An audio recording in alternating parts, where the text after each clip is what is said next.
വിശദമായ വാർത്തകളിലേക്ക്.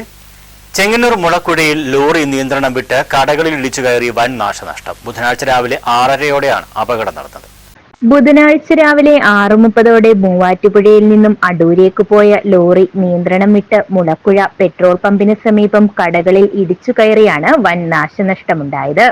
മൂവാറ്റുപുഴയിൽ തടിയിറക്കിയതിനു ശേഷം തിരിച്ചു വരികയായിരുന്നു. നിയന്ത്രണം വിട്ട ലോറി റോഡരികിൽ പാർക്ക് ചെയ്തിരുന്ന കാറിൽ ഇടിച്ചതിനു ശേഷം സമീപത്തുള്ള ഹോട്ടലും ടയർ കടയിലേക്കും ഇടിച്ചു കയറി. കാറിന്റെ ഒരു ഭാഗം പൂർണ്ണമായും തകർന്നു. മുളക്കുഴ പെട്രോൾ പമ്പിന് സമീപം ഇന്ന് പുലർച്ചെ 6 മണിക്ക് ശേഷം ഒരു ലോറി ഇടിച്ചു കയറി വലിയ നാശനഷ്ടമാണ് ഉണ്ടായിട്ടുള്ളത്. സൈഡില് പാർക്ക് ചെയ്തിരിക്കുന്ന ഒരു വാഗണർ കാറിലേക്ക് നിയന്ത്രണം വിട്ടുവരുന്ന വാഹനം ഇടിച്ചു കയറുകയും തുടർന്ന് റോഡിന് സമീപമുള്ള 2 കടകള്, ഒരു ടയർ വർക്ക്സ് ചെയ്യുന്ന ഒരു കടയും ഒരു ഹോട്ടലിനും നേരെയാണ് ഈ വാഹനം ഇടിച്ചു കയറിയിട്ടുള്ളത്. വലിയ ഭീമമായിട്ടുള്ള നാശനഷ്ടമാണ് ഇവിടെ ഉണ്ടായിട്ടുള്ളത്.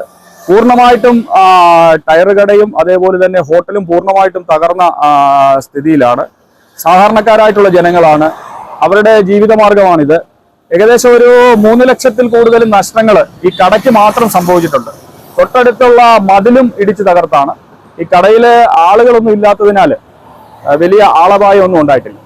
മുളക്കുഴ പെട്രോൾ പമ്പിന് സമീപമാണ് പുലർച്ചെ 6-ന് ലോറി നിയന്ത്രണം വിട്ട് സൈഡിൽ പാർക്ക് ചെയ്തിരുന്ന വാഗണർ കാറിൽ ഇടിച്ച് സമീപത്തുണ്ടായിരുന്ന ടയർ വർക്ക്സ്, ഹോട്ടൽ എന്നീ കടകളിലേക്ക് ഇടിച്ചു കയറി. സമീപത്തുണ്ടായിരുന്ന മതിലും ഇടിച്ചു തകർത്തതായി ദൃക്സാക്ഷി പറയുന്നു.